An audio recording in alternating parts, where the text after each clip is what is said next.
Assalamualaikum warahmatullahi wabarakatuh. Salam bahagia, salam guru penggerak. Perkenalkan saya Maizendra MPD, calon guru penggerak Angkatan 9 Kota Padang, Sumatera Barat. Pada video kali ini saya akan memaparkan kesimpulan dan refleksi pemikiran Ki Hajar Dewantara, Modul 1.1, Koneksi Antar Materi. Pendidikan dan pengajaran tidaklah sama. Pengajaran adalah bagian dari pendidikan. Menurut Ki Hajar Dewantara, pengajaran adalah proses pendidikan dalam memberikan ilmu untuk kecakapan hidup anak secara lahir dan batin. Pendidikan pada hakikatnya adalah menuntun atau memberikan tuntunan terhadap segala kekuatan kodrat yang dimiliki anak, agar ia mencapai keselamatan dan kebahagiaan yang setinggi-tingginya, baik sebagai manusia maupun sebagai anggota masyarakat.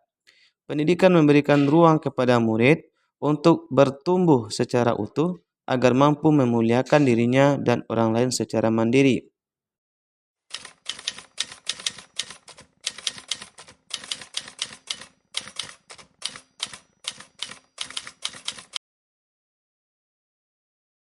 Sebelum mempelajari modul 1.1 tentang pemikiran Ki Hajar Dewantara, pembelajaran yang saya lakukan adalah terkadang saya hanya transferkan materi pembelajaran saja kepada peserta didik.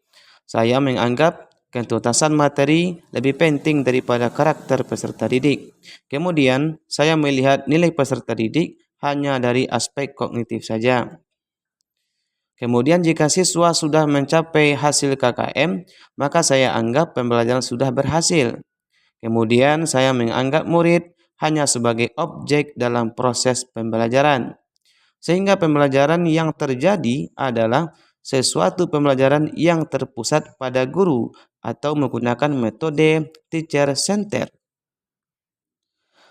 Kemudian tidak mempedulikan apakah murid benar-benar paham terhadap materi. Kemudian saya hanya meminta kepada siswa untuk menghafal poin-poin penting dalam materi yang saya ajar. Sehingga saya sering merasa gagal dan mengeluh ketika siswa banyak tidak tuntas setelah dilakukan evaluasi.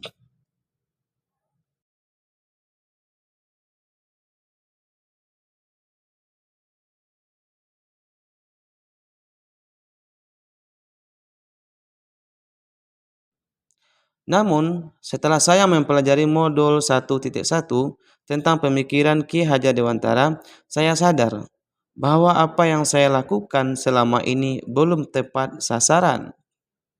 Seharusnya, saya melakukan pembelajaran secara menyeluruh kepada peserta didik tidak hanya dari segi kognitif saja, akan tetapi ada afektif, psikomotor, spiritual, sosial, dan budaya.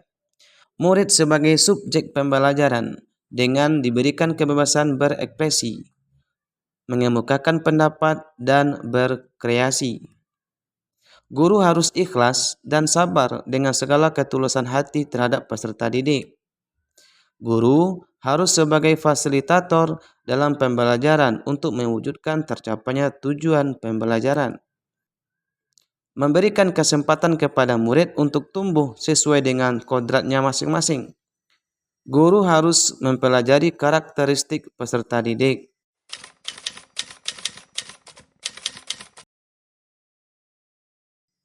Yang dapat segera saya terapkan dalam pembelajaran di kelas adalah sebagai berikut. Merencanakan pembelajaran yang interaktif dan menyenangkan dengan melibatkan peserta didik sesuai dengan metode. Menerapkan pembelajaran abad 21 dengan berpikir kritis, kreatif, komunikasi, dan berkolaborasi. Pembelajaran tidak lagi menuntut peserta didik, akan tetapi menuntun sesuai dengan kodrat yang ada pada peserta didik. Kemudian, menggali karakter dan latar belakang peserta didik agar terjalin komunikasi yang baik antara guru dan peserta didik serta lingkungan sosial tempat tinggal mereka. Demikianlah, semoga video ini dapat menginspirasi kita semua, terkhusus bagi pejuang pendidikan. Salam guru penggerak. Assalamualaikum warahmatullahi wabarakatuh.